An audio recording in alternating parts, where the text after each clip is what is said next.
कि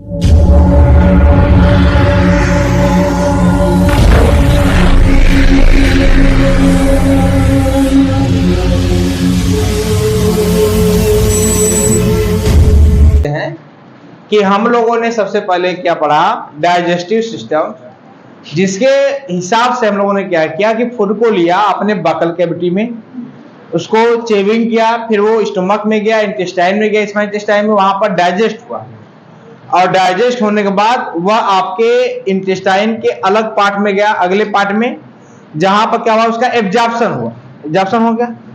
अब एब्जॉर्प्शन होने के बाद वह कहां गया, आपके बॉडी किस पार्ट में गया, ब्लड में गया। एब्जॉर्प्शन होने के बाद जो लिक्विड फॉर्म में फूड था वो कहां गया, आपके ब्लड में गया। अब ब्लड से होते हुए कहां गया, हार्ट में गया। हार्ट से क्या किया, पूरा बॉडी, हार्ट ने क्या किया, पूरा पंप किया और पूरे बॉडी के सेल्स में क्या हो गया, फैल गया, है ना। इसीलिए हम लोगों ने दो सिस्टम पढ़ा, पहला हम लोगों ने पढ़ा डाइजेस्टिव सिस्टम, दूसरा हम लोगों ने क्या पढ़ा, सर्कुलेटरी सिस्टम। क्लियर हुआ, इसको कहा जाता है कार्डियोवैस्कुलर सिस्टम। क्लियर हो गया। थर्ड जो सिस्टम लोग पढ़ने जा रहे हैं वो पढ़ने जा रहे हैं रिस्पिरेटरी सिस्टम। ठीक है, रिस्पिरेटरी सिस्टम में देखिए क्या होता है कि जो आपका कह सकते हैं कि जो फूड मटेरियल है, या जो कह सकते हैं कि फूड मटेरियल है जो कहां पहुंचा भैया, सेल के अंदर। ध्यान सुनो, कहां पहुंचा, सेल के अंदर। अब सेल के अंदर यदि फूड मटेरियल पहुंच चुका है तो आप इस बात को ध्यान दीजिए कि सेल के अंदर पहुंचने के बाद क्या होगा, इसमें जो फूड होगा, ध्यान देना, फूड होगा, इसको ऑक्सीडाइज किया जाएगा, और ऑक्सीडाइज किया जाएगा तो क्या निकलेगी भैया, एनर्जी निकलेगा। एनर्जी प्लस क्या निकलेगा, कार्बन डाइऑक्साइड। यानी फूड को सेल के प्रोटोप्लाज्म में, सिंपल सी बात समझिए, फूड को सेल के प्रोटोप्लाज्म में ऑक्सीडाइज किया जाएगा, ब्रेक किया जाएगा, तो क्या निकलेगा, एनर्जी प्लस क्या निकलेगा, कार्बन डाइऑक्साइड। ये दो चीजें बाहर निकलेंगी, दो चीजें क्या होंगी, बाहर निकलेंगी। ध्यान सुना। तो हम लोग दो बातें यहां पर देखिए हम लोग पढ़ने जा रहे हैं। एक पढ़ने जा रहे हैं रिस्पिरेटरी सिस्टम। रिस्पिरेटरी सिस्टम अलग होता है, रिस्पायरेशन अलग होता है। रिस्पायरेशन क्या होता है, अगर कोई आपसे पूछे कि रिस्पायरेशन क्या है, तो रिस्पायरेशन का मतलब सिंपल समझिए कि ऑक्सीडेशन ऑफ फूड। क्या हो जाएगा, ऑक्सीडेशन ऑफ फूड। और इस ऑक्सीडेशन ऑफ फूड में क्या रिलीज होगा, एनर्जी प्लस क्या रिलीज होगा, कार्बन डाइऑक्साइड। देखना, रिस्पिरेशन में क्या होगा भैया, फूड जो होगा वह ऑक्सीडाइज होगा, और ऑक्सीडाइज होने के बाद क्या रिलीज करेगा भैया, एनर्जी प्लस क्या रिलीज करेगा, कार्बन डाइऑक्साइड। क्लियर हो गया बात, समझ में बात नहीं। अब ध्यान दो, अब यदि ये जो एनर्जी है इसका आप जानते हो बॉडी को सरवाइव करने के लिए, आपके बॉडी को फंक्शन करने के लिए लगातार कंटीन्यूअस क्या चाहिए, एनर्जी चाहिए। बिना एनर्जी के बॉडी सरवाइव कर नहीं सकती है। ठीक है, बात समझ नहीं। तो इसलिए आपके बॉडी में, आपके सेल्स में, हर एक सेल्स में, ठीक है, चाहे उसमें माइटोकॉन्ड्रिया हो और चाहे ना हो, सब में रिस्पायरेशन होता रहता है, मतलब एनर्जी प्रोड्यूस होता है। रिस्पायरेशन मतलब क्या समझिए कि फूड ऑक्सीडाइज होगा, क्या प्रोड्यूस करेगा, एनर्जी। एनर्जी किसके फॉर्म में प्रोड्यूस होता है भैया, एटीपी, एडेनोसिन ट्राइफॉस्फेट के फॉर्म में। क्लियर हो गई बात। एनर्जी किसके फॉर्म में होता है, एटीपी के फॉर्म में होता है, और इसको यूज कौन करता है, आपका बॉडी। क्लियर हो गई बात, इसमें कोई दिक्कत। अब ध्यान दो, होगा क्या, अब यह जो एटीपी है, यह जो एनर्जी है, ध्यान देना इस बात को, यह जो एनर्जी है अब इसको यूज करेगा, लेकिन इसके साथ साथ ध्यान सुना कि रिस्पायरेशन जो है ना, यह दो स्टेप में कंप्लीट होता है। कितने स्टेप में, दो। यानी रिस्पायरेशन को हम स्टेप नहीं कर सकते हैं, कर सकते हैं कि स्टेप जो है, रिस्पायरेशन जो है वह टू टाइप्स के होते हैं। एक होता है एरोबिक, क्या होता है, एरोबिक, दूसरा होता है एनेरोबिक।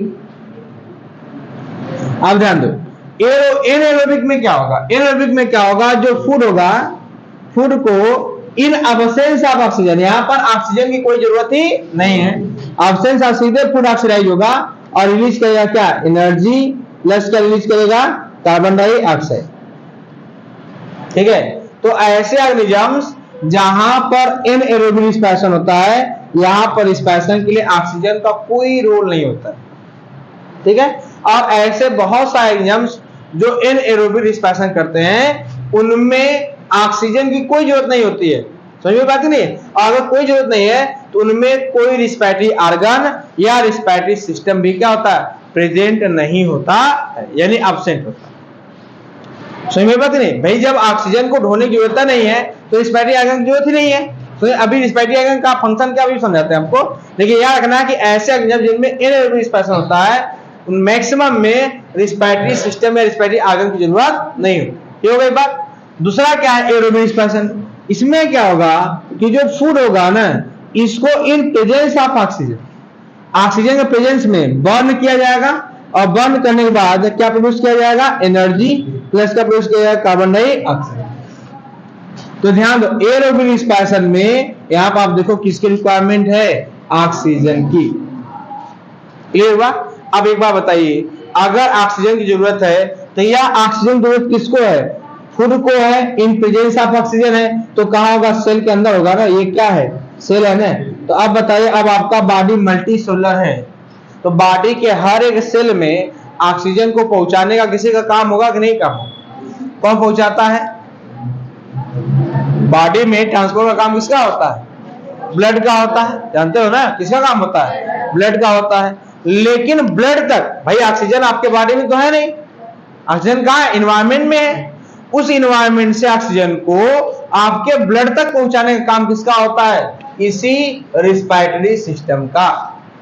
यानी आपका जो ब्लड है जो पूरे बॉडी में रन कर रहा है, उस बॉडी में उस ब्लड में ऑक्सीजन को पहुंचाने का काम किसका होता है, रिस्पिरेटरी सिस्टम का, या जिसको हम कहते हैं रिस्पिरेटरी ऑर्गन, इसका फंक्शन होता है। समझ में बात नहीं। तो ऐसे ऑर्गेनिजम्स जिनमें एनाएरोबिक रिस्पिरेशन होता है उनमें रिस्पिरेटरी सिस्टम की जरूरत क्यों नहीं पड़ती है, क्योंकि उनमें ऑक्सीजन पहुंचाना ही नहीं है, और जब ऑक्सीजन पहुंचाना ही नहीं है तो रिस्पिरेटरी सिस्टम की कोई जरूरत है क्या, नहीं है।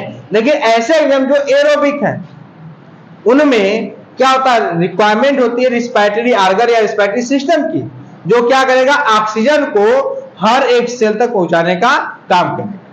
समझ में आई बात नहीं है। और यह ऑक्सीजन जो होगा वो क्या होगा, फूड को बर्न करेगा, और बर्न करने के बाद क्या प्रोड्यूस करेगा, एनर्जी प्लस का रिलीज करेगा कार्बन डाइऑक्साइड।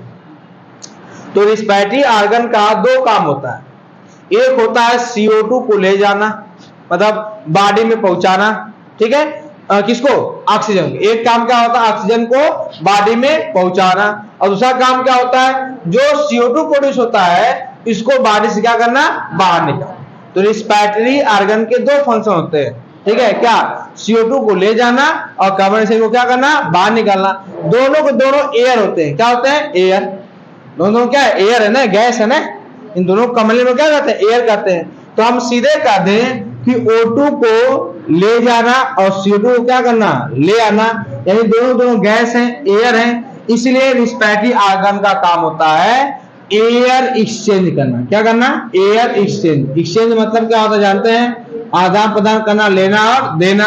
और एयर मतलब हवा का, एयर का एक्सचेंज होता है किसमें, in case of respiratory system. Respiratory system का आपसे कोई पूछे फंक्शन क्या है, तो सीधे क्या कहेंगे, एयर एक्सचेंज करना, मतलब O2 को ले जाना और CO2 क्या करना, बाहर निकालना। O2 कहां से लेगा, इन्वायरमेंट से लेगा, कहां CO2 को भेजेगा, इन्वायरमेंट में भेजेगा। समझ में आई बात नहीं।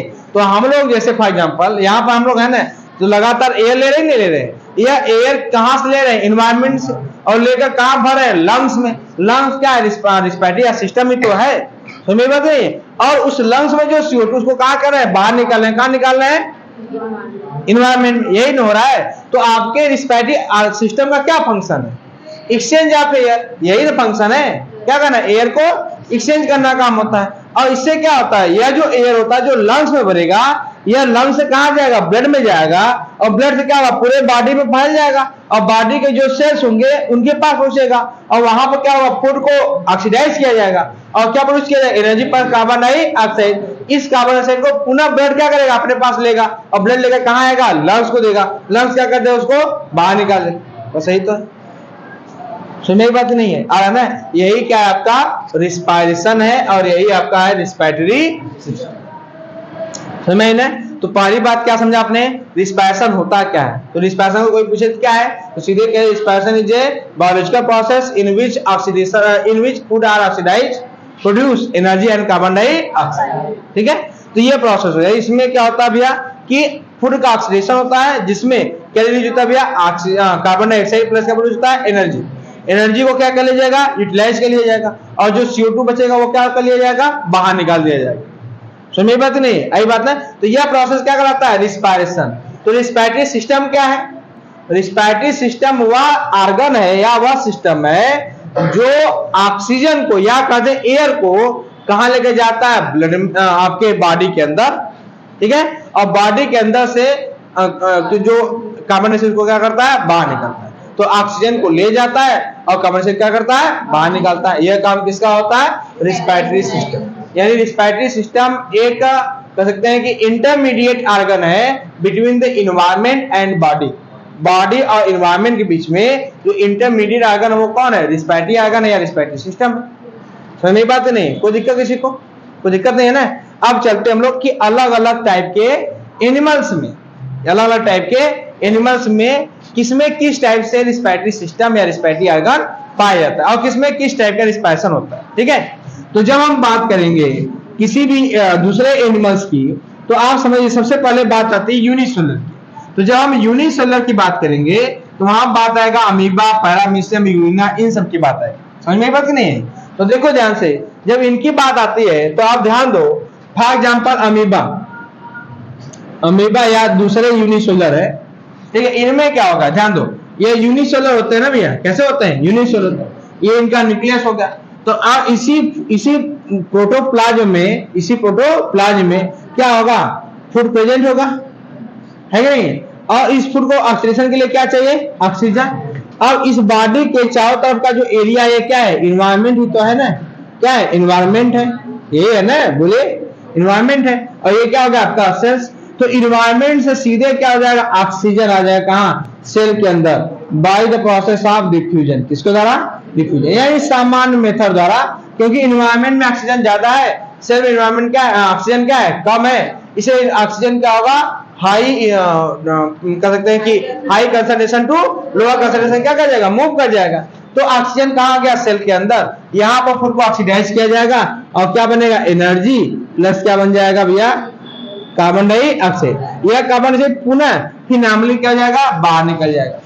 समझ में बात नहीं आई ना। तो इस प्रकार से जहां पर रिस्पायरेशन मतलब कह सकते हैं कि क्या होता है, गैस का एक्सचेंज होता है, क्या होता है, गैस एक्सचेंज या एयर एक्सचेंज होता है। समझ में बात नहीं। तो इस प्रकार का जो एयर एक्सचेंज होता है उसे कहते हैं बॉडी सरफेस। क्या कहते हैं, बॉडी सरफेस कहते हैं। क्या कहते हैं, बॉडी सरफेस। तो बॉडी सरफेस यानी सामान्य बॉडी सरफेस है। इसे बॉडी है, यहां से आया एयर, बॉडी कांटेक्ट में है, एयर का मतलब ऑक्सीजन कहां चला गया, अंदर, और जो अंदर ऑक्सीजन कार्बन डाइऑक्साइड कहां चला गया, बाहर। इसे कहा जाता है बाय बॉडी कांटेक्ट या बॉडी सरफेस। क्लियर हो गई बात नहीं। तो बॉडी सरफेस द्वारा किसमें होता है भैया, अमीबा या यूनिसेलुलर। और सिर्फ इन्हीं में नहीं होता है। अब अगला एग्जांपल समझाते हैं आपको, पोरीफेरा।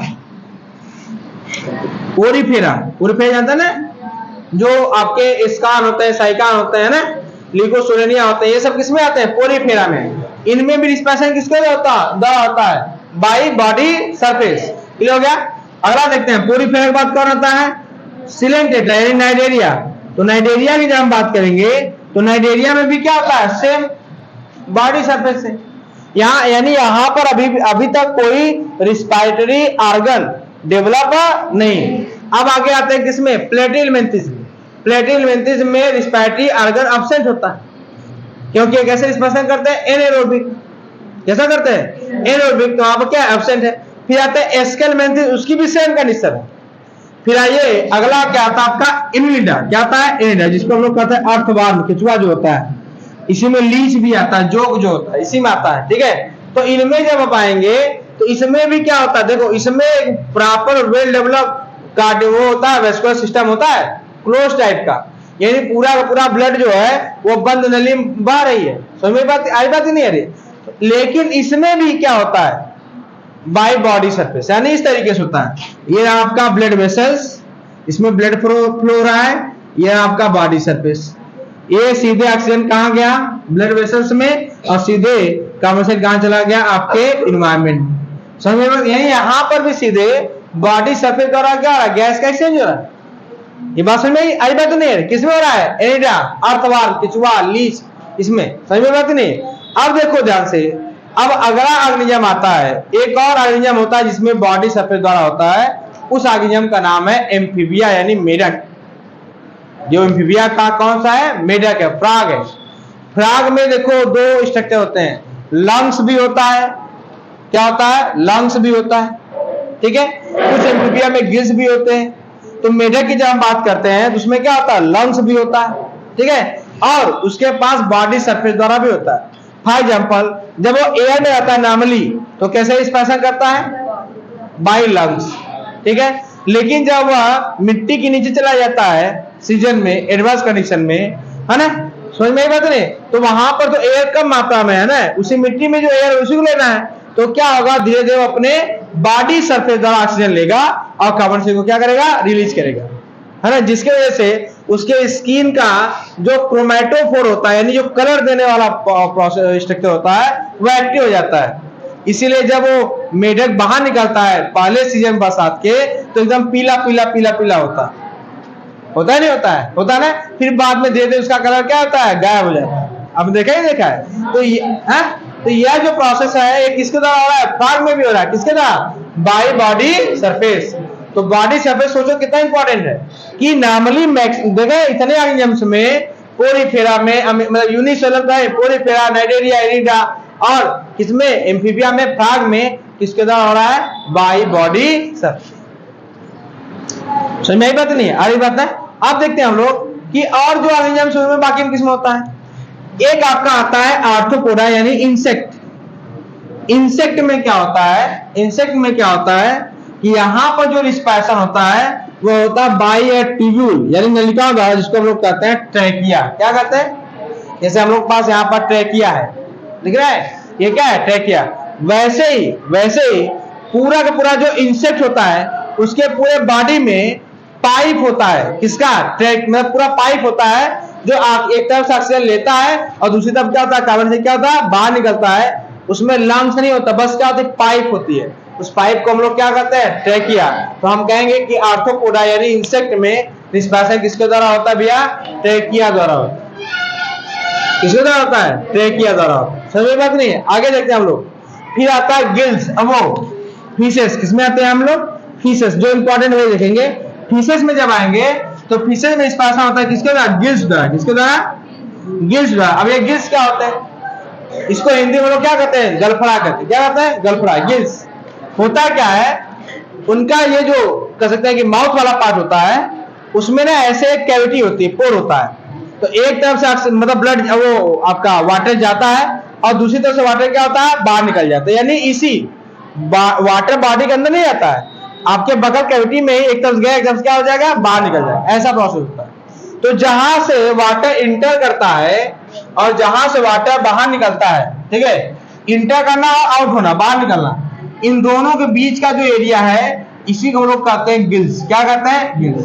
अब ये गिल्स होता है, ध्यान दो, ये जो गिल्स होता है इसमें बहुत सारे पतले पतले पतले ऐसे से इनवेजिनेटेड, कैसे होते हैं, इनवेजिनेटेड, मतलब बहुत पतले से लेयर से, इनवेजिनेटेड मुड़े हुए कुछ लेयर होते हैं, सेल्स होते हैं। समझ में आई बात है, इन्हीं को हम लोग क्या कहते हैं, गिल्स कहते हैं। तो जैसे ही क्या होता है, इधर से वाटर एंट्री किया और इधर से ऑक्सीजन वाटर क्या हुआ, बाहर निकला, तो वाटर में जो सॉल्युबल फॉर्म में ऑक्सीजन है, किस फॉर्म में, सॉल्युबल फॉर्म में ऑक्सीजन है। ये मत सोचना कि वाटर के ऑक्सीजन को तोड़ देता, नहीं, वाटर में जो सॉल्युबल फॉर्म में ऑक्सीजन है, जैसे ही इधर से इधर जाएगा तो जो सॉल्युबल ऑक्सीजन है वह इन जो गिल्स है इनके कांटेक्ट में आते ही क्या होगा, एब्जॉर्ब कर लिया जाएगा। क्या कर लिया जाएगा, एब्जॉर्ब कर लिया जाएगा।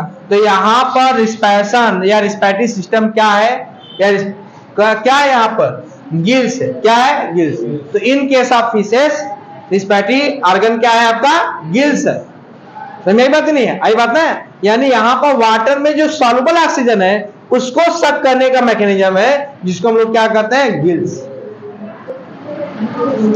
समझ में बात नहीं, क्या लगाएगा, गिल्स करें। अब ध्यान दो, यह जो गिल्स है, आप ध्यान देना बात को, यह जो गिल्स है यह किसमें पाया जाता है, फिशेस में। किसमें पाया जाता है, फिशेस में, फिशेस में पाया जाता है। लेकिन कुछ ऐसे फिक्स होते हैं, देखो फिश से एडवांस कौन होता है, एम्फीबिया। फिश से एडवांस कौन होता है, एम्फीबिया। अब एम्फीबिया के पास क्या होता है भैया, लंग्स होता है। क्या होता है, लंग्स। कुछ एम्फीबिया के पास गिल्स भी होता है, लेकिन मैक्सिमम पास क्या होता है, लंग्स। जैसा होता है आपके मेढक के पास क्या है, लंग्स है। ये हो गया। अब ध्यान दो, फिश के पास क्या है? गिल्स है। एम्फीबिया के पास क्या है? लंग्स है। कुछ ऐसे फिशेस भी होती हैं जिनके पास गिल्स तो है ही, लंग्स भी प्रेजेंट है। उनको कहा जाता है, जानते क्या क्या कहा जाता है? उनको कहा जाता है लंग फिशेस। क्या कहता है? Lung fishes. तो 3 लंग फिशेस होती हैं। एक होती है ऑस्ट्रेलिया में पाई जाती है, ऑस्ट्रेलिया के पास, एक होती है अफ्रीका के पास, और एक होती है अमेरिका के पास। तो 3 लंग फिशेस होते हैं जिनका अपना पर्टिकुलर नाम होता है, याद रखना। क्लियर हो गया? समझ में बात नहीं? तो 3 लंग फिशेस होते हैं जिनके पास, मतलब क्या, इससे क्या पता चलता है? हम क्या बता रहे हैं? इससे यह पता चलता है कि जब फिशेस, जो मछलियां थी, जब धीरे एम्फीबिया में बदल रही थी या इनका डेवलपमेंट एम्फीबिया में हो रहा था, तो इसका पता चलता है कि जो लंग्स है वह एक इंपॉर्टेंट कैरेक्टर है बिटवीन फिश एंड एम्फीबिया। और जब फिश से एम्फीबिया डेवलपमेंट हो रहा था, उसके बीच में लंग्स का भी फॉर्मेशन हुआ। समझ में बात नहीं? आई बात ना? तो यहां पर भी आपको लंग फिशेस में भी क्या मिलते हैं? लंग्स मिलते हैं। क्लियर हो गया बात? समझ में आई बात नहीं है? अगला देखो, एम्फीबिया के बाद अगला जो टॉपिक आता है, मतलब अगला जो आता है लंग्स। अच्छा, एम्फीबिया के पास क्या है? लंग्स है। इसके बाद आप आ जाइए कहां? रेप्टाइलिया। तो रेप्टाइलिया के पास भी क्या है? लंग्स है। इसके बाद एवीज, बर्ड्स। तो बर्ड्स के पास भी क्या है? लंग्स है। ये मैमल्स, तो मैमल्स के पास भी क्या है? लंग्स है। तो क्या बात समझ में आई कि ये जो 4 हैं इनके पास क्या प्रेजेंट है भैया? लंग्स। फिशेस के पास क्या था? गिल्स। इंसेक्ट के पास क्या था? ट्रेकिया, है ना। बाकी सब में कैसा होता है? Body surface.